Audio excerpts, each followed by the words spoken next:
Hah? Cemburuan? Enggak sih. Karena mungkin ini apa, sama-sama di dunia entertain, jadi sangat paham dan mengerti. Tapi kalau misalnya sudah di luar batas, kayak ini bukan profesional lagi. Ini udah ke jalur yang beda, itu baru. Lagi masih wajar, sah-sah aja. Saya juga begitu. Lo udah berapa? 6 ya? Udah 6. 6 apa 5? Ini ketujuh. Oh ya, cepet kali kan komen.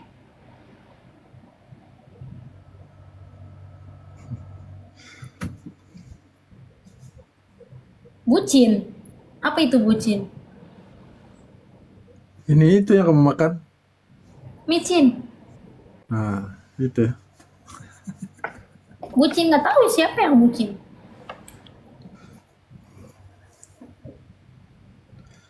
Oh, Jadi deh. cemburu sama Kirking, mana ada cemburu sama Kirking? Dia kalau aku sama Kirking dia ketawa-ketawa. Tuh udah 8 ya. Udah aku jawab. Oh, Yang kirking itu bukan pertanyaan ya. oke, sorry.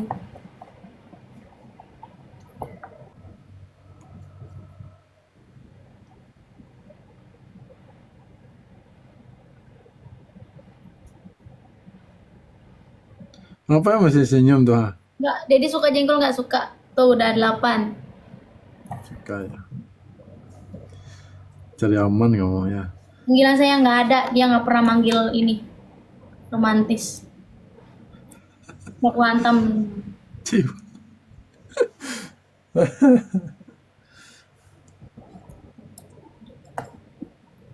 nggak ada. Kita baku hantam setiap hari.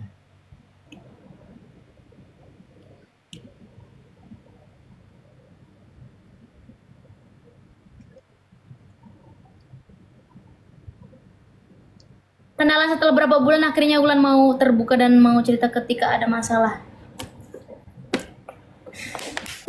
Setelah sebulan kayaknya. Hah?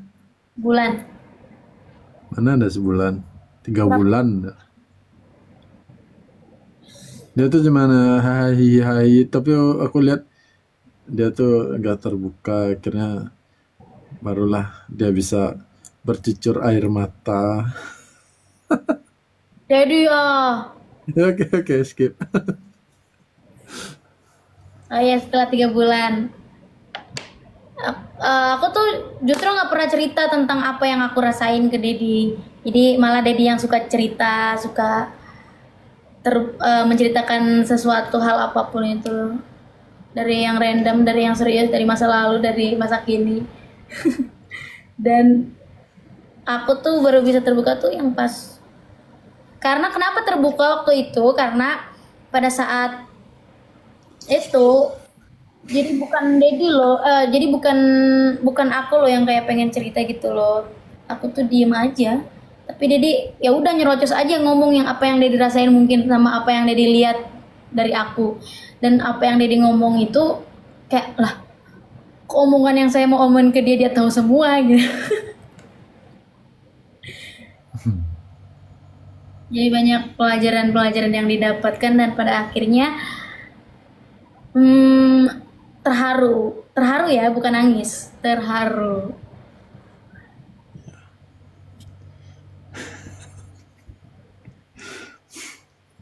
Ya gitu. Jadi aku tahu aku aku kan sebenarnya lihat ngobrol sama orang 2 jam tuh udah tahu orangnya, anaknya ini orang seperti apa gitu.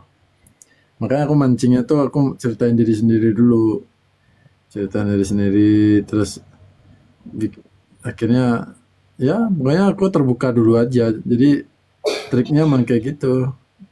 Kita kalau mau orang menceritakan dirinya, ya kita ceritakan diri kita dulu.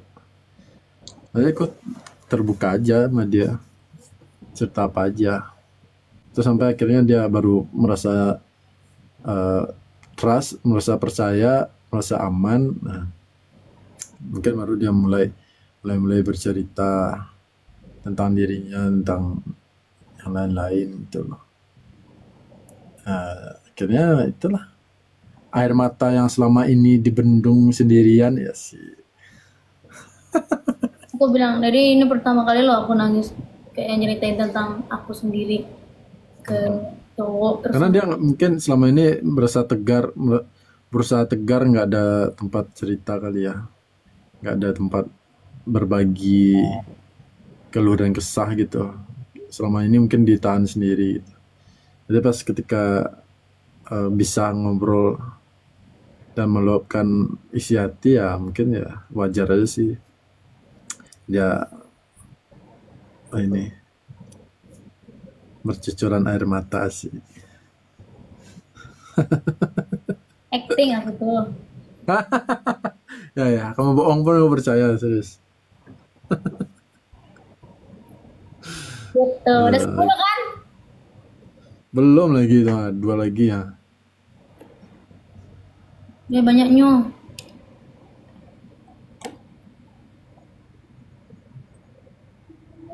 Iya, karena aku juga emang tipe orang yang aku nggak pernah cerita juga ke orang tua aku ada masalah. Malah orang tua aku selalu dapet infonya dari orang lain gitu.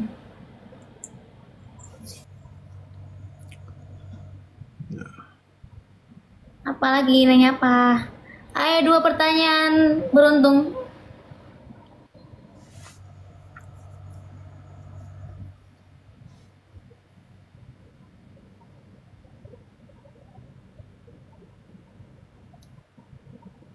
LDR berat. LDR berat nggak? Tergantung orangnya. Lu LDR sama orang yang emang nggak ada rasa peka dan care, ya mati kalian. Kalau kalian LDR-nya sama orang yang sama-sama tahu dan mau mengerti, ya enggak. Mati enggak tuh? Mati. Jadi udah ketemu Bapak Ulan, udah waktu ulang tahun. Kan aku datang. Ketemu Bapak, ketemu Ibu, ketemu Mama sama adik-adik Ulan kan. Waktu ulang tahun Ulan.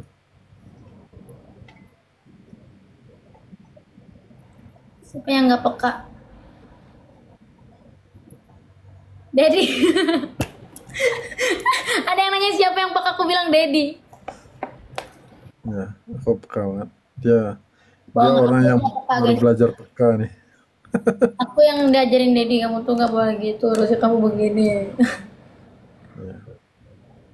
Aku tuh peka juga, tapi nggak pekanya tuh tergantung mood aku.